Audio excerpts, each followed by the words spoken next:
Hello, সবাই কেমন আছো? এই যে দেখো আজকের কোথায় চলে এসেছি, এটা হলো আমাদের চালতা গাছ। আজকে চিন্তা করলাম যে আজকে একটু চালতা মাখা খাবো। এর জন্য দৌড়ে ছাদে চলে এসেছি চালতা নেওয়ার জন্য। এই যে দেখো গাছ ভর্তি চালতা হয়ে আছে, দেখতে মাশাল্লাহ।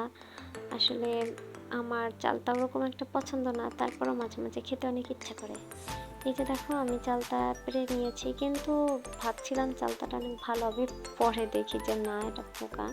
তারপর আরও কিছু চালতা পেরে নিয়েছি। এই যে দেখো কতগুলো চালতা। চলো এখন ধনিয়া পাতা নিতে হবে। এটা হলো আমার ছাদ বাগানেরই ধনিয়া পাতা, আমি লাগিয়েছিলাম। দেখো কত বড় বড় পাতা হয়েছে মাশাআল্লাহ। এই তো আমি ধনিয়া পাতাগুলো নিয়ে নিচে চলে গেলাম, এখন আমি মরিচ নিব। এই যে গাছের কাছে চলে এসেছি, দেখো গাছেও মরিচ হয়েছে মাশাআল্লাহ।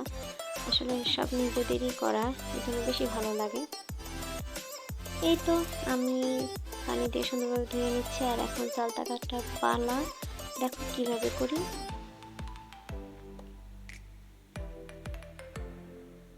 এই তো আমার চালতা কাটা শেষ। এখন হলো জিয়া হামল দিস্তা, এগুলো আমার পিষতে হবে। যত ভালোভাবে পেশা হবে তত খেতে ভালো লাগবে চালতা।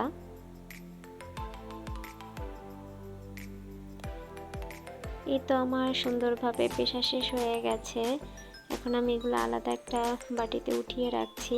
এই যে ধনিয়া পাতা আর মরিচ, এগুলো ভালোভাবে তৈরি করতে হবে, কারণ আসল মশলাই এটা চালতা মাখার জন্য। এটা যত ভালো হবে চালতা মাখাটা খেতেও তত ভালো লাগবে।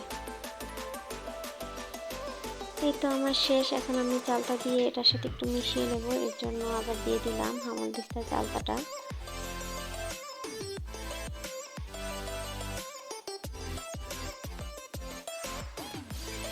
এখন আমি এটা হাত দিয়ে সুন্দরভাবে মেখে নিব, কারণ এটা না মাখলে ভালো লাগে না, যত মাখা হবে তত ভালো লাগবে।